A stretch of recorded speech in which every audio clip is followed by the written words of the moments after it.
મિત્રો બધા જાણો છો કે આપણે સેવા સમર્પણ ચેરિટેબલ ટ્રસ્ટના નેજા હેઠળ 5 મા બાપ વગરની દીકરીઓના સમૂહલગ્ન કરીએ છીએ, જેમાં દાનનો પ્રવાહ અવિરત ચાલુ છે। ત્યારે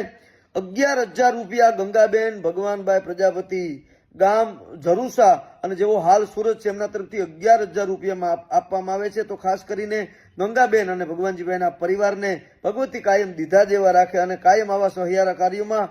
સહકાર આપવા જેવા રાખે અને ભગવતી એમને ધંધામાં ખૂબ લાભ આપે, માતાજી એમને કમાણીમાં ખૂબ બરકત આપે એવી ભગવતીના ચરણોમાં પ્રાર્થના સાથે આપ પણ જો આપનું દાન નોંધાવ્યું હોય તો નીચે આપેલા QR કોડમાં આપનું દાન નોંધાવી અને WhatsApp નંબર નીચે જે આપેલો છે એમાં QR કોડમાં સ્કેન કર્યા પછી આપનું સ્ક્રીનશોટ મોકલવાનું ભૂલતા નહીં, જેથી આપ પણ આ સહિયારા કાર્યમાં સહભાગી બનો અને આપનો ખાસ કરીને 5 દીકરીઓ મા બાપ વગરની દીકરીઓને આપણે લગ્ન કરીએ છીએ તો એક દીકરીના બાપ તરીકેનું પુણ્ય જે કાંઈ છે એ લેવાનો ખાસ કરીને આપણે પ્રયત્ન કરવા જઈ રહ્યા છીએ। ત્યારે આપ પણ આ સહિયારા કાર્યમાં સહભાગી બનો અને દીકરીના લગ્નમાં જોડાઓ, કારણ કે દીકરી તો દીકરી છે, દીકરી માટે તો જેટલું કહીએ એટલું ઓછું છે। તો આપ પણ નોંધાયું ન હોય તો વહેલા પહેલા ધોરણે આપનું દાન QR કોડમાં નોંધાવી અને સ્ક્રીનશોટ મોકલવાનું ભૂલતા નહીં। નમસ્કાર।